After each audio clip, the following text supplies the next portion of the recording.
بسم اللہ الرحمن الرحیم۔ السلام علیکم۔ پیش خدمت ہے ناول سائقہ۔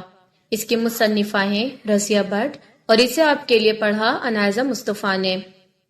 یہ ناول آپ کے لیے national audio library for the blind کی جانب سے پیش کیا جا رہا ہے۔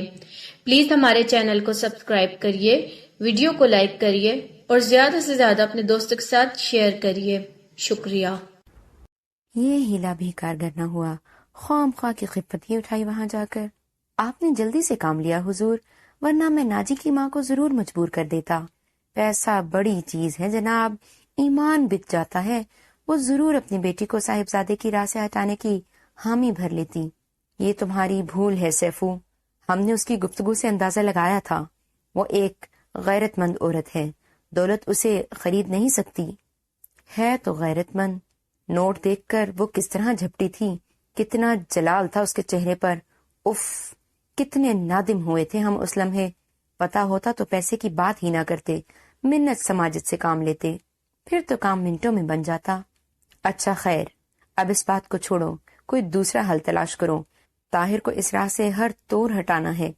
ہاں، طاہر کو علم نہ ہونے پائے کہ ہم گاؤں گئے تھے۔ میں سمجھتا ہوں سرکار، انہیں کیسے علم ہوگا؟ شومی تقدیر دونوں کی باتیں طاہر نے بھی سن لی۔ وہ خوابگاہ میں آج باپ سے آخری فیصلہ کرنے آئے تھے، آخری دو ٹوک فیصلہ۔ سیفو اور باپ کی باتوں سے حقیقت سامنے آئی۔ ان کی اس بے رحمانہ ذہنیت پر ان کا خون کھول اٹھا۔ بپھرے ہوئے جذبات لیے وہ خوابگاہ کا پردہ اٹھا کر بغیر اجازت اندر آ پہنچے۔ سیفو انہیں دیکھ کر بے طرح گھبرا گیا۔ فاروق نے ان کے تیوروں سے ہی بھانپ لیا تھا کہ ان کا ارادہ کیا ہے۔ شکست خوردہ تو تھے ہی، بیٹے کی گستاخانہ حد تک ضد سے جھلا گئے، پیشانی پر بل پڑے، آنکھوں میں غصے کی چمک لہرائی۔ گھور کر بیٹے کو دیکھا۔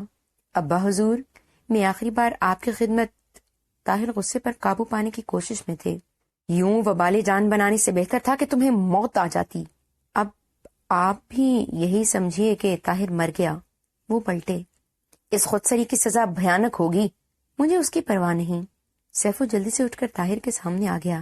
شانے سے پکڑتے ہوئے نے واپس باپ کی طرف لانا چاہا، لیکن جوانی کے طوفانوں کو یوں بھی کبھی روکا جا سکتا ہے۔ طاہر نے اس کا ہاتھ غصے سے جھٹک دیا۔ انہیں جانے دو سیفو۔ نواب صاحب، آپ ہی ذرا ٹھنڈے دل سے سوچئے۔ ہم نے سب سوچ لیا، اس خودسری کی سزا اسے بھگتنے دو۔ ہم انہیں ان کے حق کے وراثت سے محروم کرتے ہیں۔ نواب صاحب، جاؤ، دفع ہو جاؤ۔ اگر تم اپنی ضد پر قائم ہو تو اسی وقت الحمراء کو چھوڑ کر دفع ہو جاؤ، بہت بہتر۔ طاہر ایک لمحہ ضائع کیے بغیر کمرے سے نکل گئے۔ سیفو انہیں پکڑنے کو لپکا، لیکن وہ اسے دھکا دے کر چل دیے۔ سیفو اس خاندان کا پرانا نمک خوار تھا۔ بات بڑھتے دیکھ کر سیدھا بیگم صاحبہ کے پاس پہنچا۔ وہ نشست گاہ سے خوابگاہ کی طرف جا رہی تھیں۔ سیفو نے ہانپتے ہوئے ساری روداد انہیں کہہ دی۔ آپ چل کر نواب صاحب کو سمجھائیے بیگم صاحبہ، طاہر تو ناسمجھ ہیں، ضد کر بیٹھے ہیں، وہی اپنے فیصلے پر ترمیم کر لیں۔ انہیں جانے دو، بیگم صاحبہ نے فرمایا۔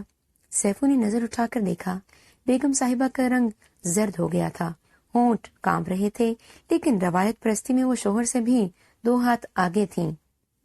بیگم صاحبہ، سیفو، طاہر والدین سے ٹکرا رہے ہیں، انہیں اس خودسری کا نتیجہ بھی دیکھ لینے دو۔ نواب صاحب نے انہیں آگ کر دینے کی دھمکی دی ہے۔ دھمکی نہیں، یہ حقیقت ہوگی۔ انہوں نے بہتر کیا، طاہر کو سیدھی راہ صرف اسی صورت میں نظر آ سکے گی۔ آپ طاہر میاں ہی کو سمجھائیے۔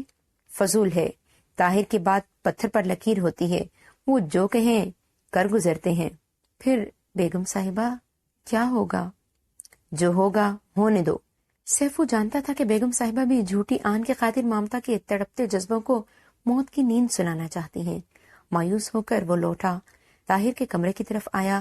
وہ ابھی اپنے کمرے میں ہی تھے، لیکن وہ جانتا تھا کہ باپ کی دھمکی کو عملی جامہ پہنا کر وہ رات الحمراء کی چھت تلے ہرگز نہ گزاریں گے۔ وہ سیدھا اظہر کے پاس گیا۔ بڑا بھائی ہونے کی صورت میں ان پر بھی تو کچھ ذمہ داریاں تھیں۔ اظہر سیفو کے ساتھ آئے، سعدیہ بھی رویداد سن کر ان کے پیچھے آئیں۔ طاہر اپنے کمرے میں تھے، غصے سے کانپ رہے تھے، دماغی نسیں جیسے پھٹ جانا چاہتی تھیں۔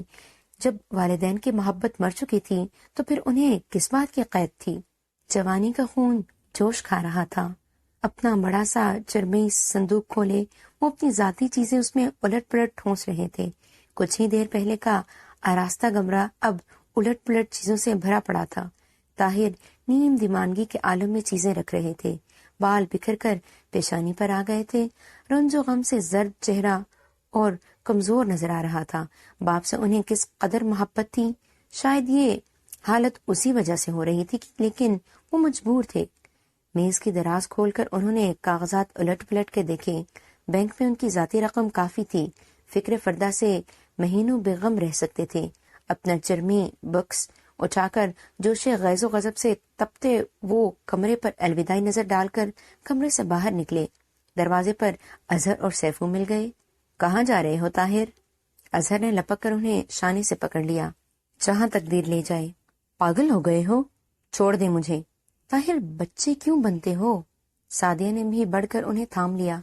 بھائی بابج نے بھتیرا سمجھایا، سیفو نے منتیں کی، لیکن طاہر کہاں ماننے والے تھے، سبھی کو پہچان گئے تھے۔ یہی بھائی بابج تو ان کی مخالفت میں پیش تھے۔ نواب صاحب کو میں منا لوں گا صاحب زادے۔ اس وقت وہ غصے میں تھے۔ کچھ دن صبر کرو، سیفو منت کرتے ہوئے بولا۔ مجھے اب کسی کی ضرورت نہیں۔ ایسی خود غرضی بھی اچھی نہیں ہوتی طاہر، سعدیہ نے روحانسی آواز میں کہا۔ خود غرضی کیسی؟ مجھے تو آگ کر دیا گیا ہے، آپ ہی کا مفاد ہے۔ طاہر تمہاری سوچ کے رخ یوں بدل گئے ہیں ایک لڑکی کی خاطر؟ اظہر جملہ پورا نہ کر سکے۔ ایک لڑکی نہیں بھائی جان، ایک وعدہ۔ طاہر اپنے وعدے سے نہیں پھر سکتا۔ وراثت تو ایک طرف، مجھے اپنی جان بھی دینا پڑے تو گریز نہ کروں گا۔ کندھا جھٹک کر انہوں نے بھائی کا ہاتھ ہٹایا اور ان کی طرف دیکھے بغیر اپنا صندوق اٹھاتے نکل گئے۔ ایک بار انہوں نے مڑ کر ضرور دیکھا، سعدیہ اور اظہر ابھی تک برآمدے کے ستون سے لگے کھڑے تھے۔ سیفو گردن جھکائے ہاتھ مل رہا تھا۔ انہوں نے جلدی سے منہ پھیر لیا اور تیز تیز قدم اٹھاتے الحمرا کے بیرونی پھاٹک سے باہر نکل گئے۔ آج ایفائے عہد اور پیار کے خاطر طاہر واقعی زمانے سے ٹکرا گئے تھے۔ عارض قیام کے لیے وہ اپنے دوست آصف کے ہاں چلے گئے۔ رات بھر کی ادھوری اور بے قرار نیند طاہر کی آنکھوں میں سرخی بن کر چھلک رہی تھی۔ اپنے پیار اور وعدے کی خاطر وہ والدین، بھائی بہن اور ایک پرتعیش ماحول چھوڑ آئے تھے۔ صبح اٹھے تو طبیعت بوجھل تھی، سینے میں ہلکی ہلکی کسک بھی تھی۔ والدین سے ٹکراؤ گستاخانہ صورت اختیار کر گیا تھا، اس پر انہیں ندامت بھی ہو رہی تھی، لیکن اس کے باوجود ان کا عزم راسخ تھا۔ ناجی جو مقام حاصل کر چکی تھی، اس سے اسے ہٹانا ان کے بس میں نہیں تھا۔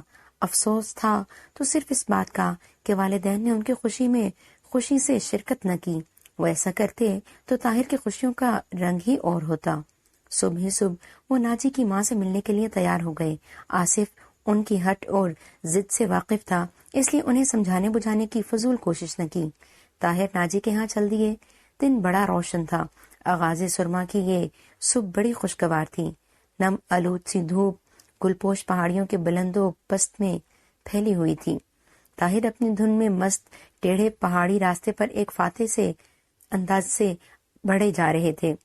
پہلے موڑ پر انہوں نے لاشعوری طور پر نیچے گھاٹی میں دیکھا، ہرے بھرے درختوں کے جھنڈ میں انہیں سفید آنچل لہراتے دکھائی دیے۔ انہیں یہ جاننے میں ذرا بھی دقت نہ ہوئی کہ وہ ناجی تھی۔ اوپر جانے کی بجائے وہ گھاٹی میں اترنے لگے، چھوٹے موٹے پتھروں پر پیر رکھتے، خاردار جھاڑیوں سے الجھتے، پھولوں کی چھیڑ سے بچتے بچاتے طاہر غیر ہموار زمین پر راستہ بناتے بے اختیار جانے آرزو کی طرف بڑھے جا رہے تھے۔ ناجی پتھر پر بیٹھی تھی، اس کے سیاہ لامبے ریشمی بال ہوا کے جھونکوں سے پریشان ہو رہے تھے۔ دوپٹہ سر سے کھسک کر شانوں پر آ گرا تھا، آنچل اڑ رہے تھے، لیکن ناجی بے سدھ بیٹھی تھی۔ طاہر دبے قدموں سے بڑھے، ناجی کی ان کی جانب پشت تھی۔ ناجی بے خبر بیٹھی تھی، رات بھر رونے سے آنکھیں متورم تھیں۔ ماں نے بھتیرا سمجھایا، پیار کیا، اپنے اور نواب صاحب کے درمیانی خلا کا احساس دلایا، لیکن ناجی تو سیاں کے پیار میں اس طرح ڈوب چکی تھی کہ یہ بہلاوے اسے کنارے پر لانے کی بجائے اور گہرائیوں میں لے جا رہے تھے۔ ساری رات تڑپ تڑپ کر روئی تھی۔ صبح ہوتے ہی گھر سے نکل کر اس گھاٹی میں آ بیٹھی تھی جہاں اس کے سادہ سے ذہن پر عشق و محبت کی گلکاریاں ہوئی تھیں، جہاں اس کی بے بود باس زندگی میں پھولوں کی مہک رچی تھی، اور جہاں اس کا ننھا سا دل ایک انوکھی کسک اور درد بھری لذت سے آشنا ہوا تھا۔ وہ اپنے غم میں ڈوبی تھی۔ طاہر دھیرے دھیرے بڑھے اور چپکے سے اپنے ہاتھ ناجی کی آنکھوں پر رکھ دیے۔ سیاں! ناجی بے اختیار چیخ اٹھی۔ اس نے جلدی سے طاہر کے کلائیوں کو تھام لیا۔ ناجی! طاہر کی انگلیوں میں آنسو جذب ہو گئے۔ تڑپ کر انہوں نے ہاتھ کھینچے اور گھوم کر اس کے سامنے آ گئے۔ سیاں!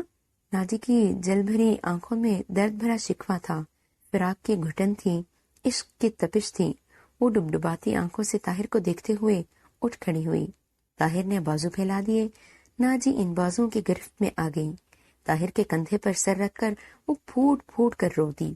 طاہر کی زبان گنگ تھی۔ ہجر کے جاگو لمحوں کا انہیں اب احساس ہو رہا تھا۔ چند لمحے ناجی کی سسکیاں طاہر کی خاموشی سے ٹکراتی رہیں۔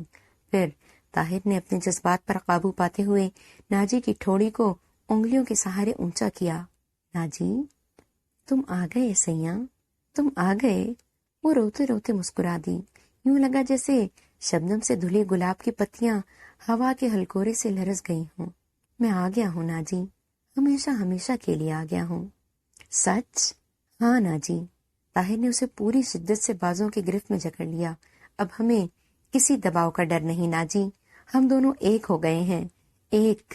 ناجی نے آنکھیں بند کر کے اپنا سر طاہر کے کندھے پر ٹکا دیا۔ ایک رومانی سکون کا احساس اس کے رگو پے میں مسرت کی لہر بن کر دوڑنے لگا۔ اس دن کافی دیر تک دونوں اس پتھر پر بیٹھے رہے۔ طاہر ناجی کی مخروطی انگلیوں سے کھیلتے ہوئے اپنے مستقبل کے خاکے میں رنگ بھرتے رہے۔ ناجی ان کی سنگت کی کیف جاویدانی سے مسحور سی بیٹھی رہی۔ طاہر اسے اتنے دنوں کی روداد سناتے رہے۔ ناجی ان کے عزم سے بڑی متاثر نظر آ رہی تھی۔ چلو ناجی۔ کافی دیر کے بعد طاہر اٹھے۔ ناجی کا ہاتھ پکڑ کر اسے بھی اٹھایا۔ کہاں؟ تمہارے گھر۔ میرے گھر؟ ہاں۔ کیوں؟ ماں جی کے پاس۔ آپ جائیں گے؟ آپ ماں کے پاس جائیں گے؟ کیوں؟ عجیب کیوں لگ رہا ہے؟ اب کون سی بات مانے رہ گئی ہے؟ ناجی کی لمبی لمبی پلکیں حسین آنکھوں پر جھک کر تھرکنے لگیں۔ ماں جی سے مل کر ہی تمہارا ہاتھ طلب کر سکتا ہوں نا۔ ناجی شرمائی شرمائی سی کھڑی تھی۔ حسن کا یہ معجوب انداز کتنا پیارا تھا۔ طاہر دل تھام کر رہ گئے۔ آؤ نا۔ میں نہیں جاتی۔ کیوں؟ تم اکیلے جاؤ۔ ناجی اپنا چہرہ چھپا کر بھاگ گئی۔ میرے واپس آنے تک یہیں رہنا۔ ناجی شوخی سے مسکراتی ان سے دور بھاگتی گئی۔ طاہر چند لمحے اسے دیکھتے رہے، پھر مڑے اور اوپر چڑھنے لگے۔ وہ سیدھے ناجی کے گھر گئے۔ ماں مٹی کے چولہے کے پاس بیٹھی ہنڈیا پکا رہی تھی۔ اس نے طاہر کو دیکھا، بکھلائی، گھبرائی اور جلدی جلدی ہانڈی میں چمچ ہلانے لگی۔ طاہر خفت آلود تبسم ہونٹوں پر لیے ادب سے سلام کرتے ہوئے بلا جھجک کمرے میں چلے گئے۔ ماں کو یہ جاننے میں قطعاً دیر نہ لگی کہ یہی وہ نوابزادہ ہے جس کے لیے اس کی باولی بیٹی جان کی بازی لگا بیٹھی ہے۔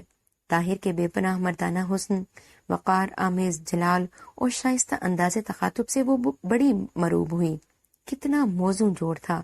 اس کے دل کے کسی گوشے سے صدا بلند ہوئی، لیکن دوسرے ہی لمحے اسے طبقاتی حد بندیوں کا احساس ہوا۔ اس کے دل کے گوشے سے اٹھنے والی صدا مدھم پڑ گئی۔ طاہر کمرے میں آ کر کھڑے ہو گئے۔ ماں اٹھ کر اندر آئی، سر تپا انہیں دیکھا لیکن منہ سے کچھ نہ بولی۔ آپ کے لیے میں اجنبی نہیں ہوں۔ طاہر نظریں جھکا کر مسکراتے ہوئے بولے، میرا نام طاہر ہے، میں نواب فاروق علی خاں کا لڑکا ہوں۔ ماں نے نگاہ اٹھا کر انہیں گہری نظروں سے دیکھا۔ میں آپ کی خدمت میں حاضر ہوا ہوں کہ طاہر ہچکچا گئے۔ سمجھ نہ آئی تھی کہ اپنے آنے کا مدعا ماں پر کیوں کر بیان کریں۔ رات آپ کے والد صاحب بھی تو آئے تھے۔ ماں طاہر کی ہچکچاہٹ سے ان کا مدعا سمجھتے ہوئے بولی۔ طاہر نے ماں کے لہجے کی چبھن اچھی طرح محسوس کی۔ آپ کو ہمارے حالات معلوم ہو چکے ہیں۔ طاہر جلدی سے بولے۔ بڑی اچھی طرح سے، ماں چارپائی پر بیٹھتے ہوئے بولی۔ طاہر سے بھی اس نے بیٹھنے کو کہا لیکن طاہر بیٹھے نہیں، نادم سے کھڑے رہے تھے۔ مجھے افسوس ہے کہ انہوں نے پیسے کے زور سے آپ کو مروب کر کے اپنا مطلب نکالنے کی کوشش کی۔ انہوں نے کوئی انہونی بات نہیں کی۔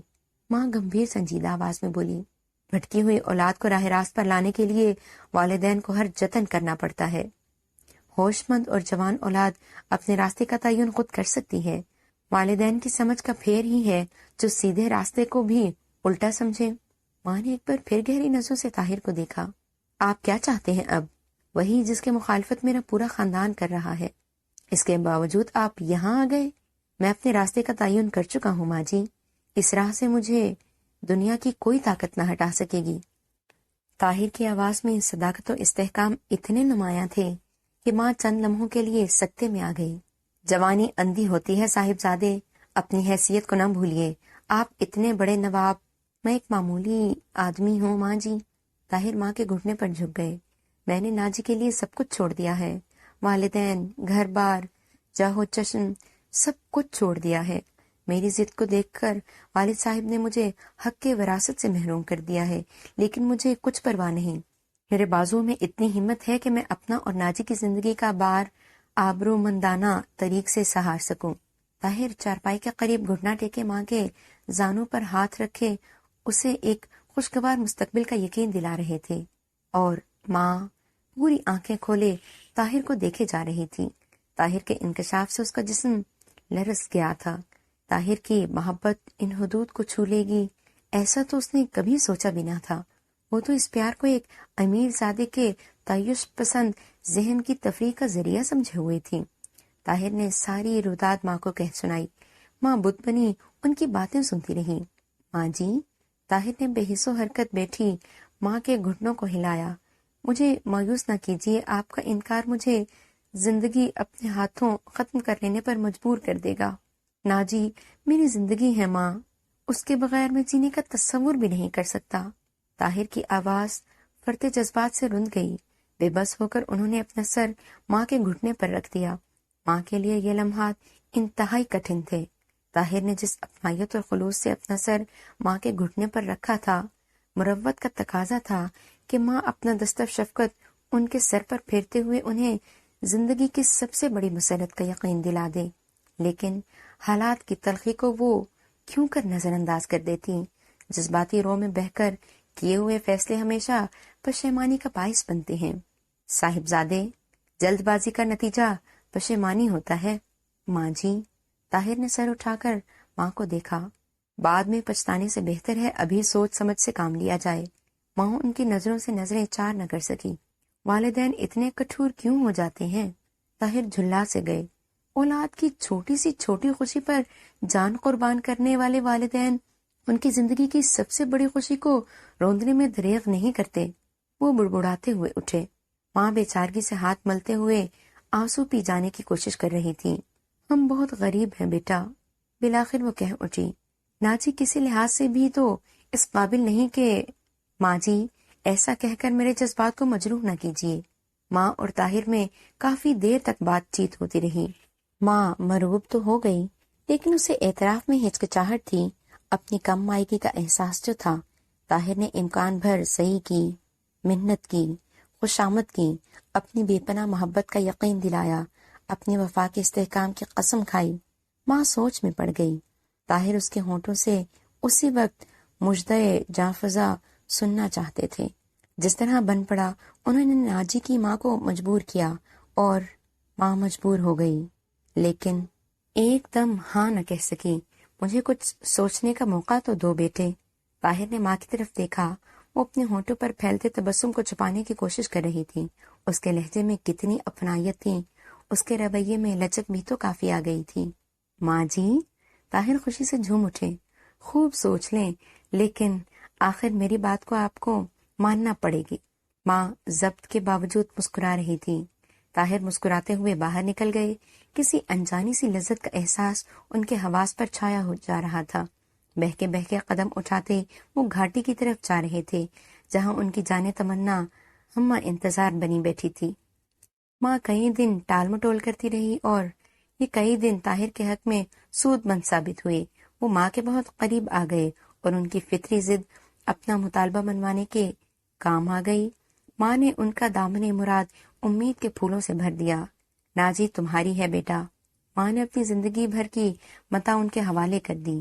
ماں، فرتے جذبات سے طاہر کی آواز گھٹ گئی۔ ان کی آنکھوں میں ایک لافانی چمک ابھری اور عقیدت سے انہوں نے اپنا سر جھکا دیا۔ ماں نے شفقت و محبت سے ان کے جھکے ہوئے سر کو بوسہ دے کر انہیں اپنی فرزندی میں قبول کرنے کے وعدے پر مہر لگا دی۔ اس کی آنکھیں ڈبڈبا آئیں۔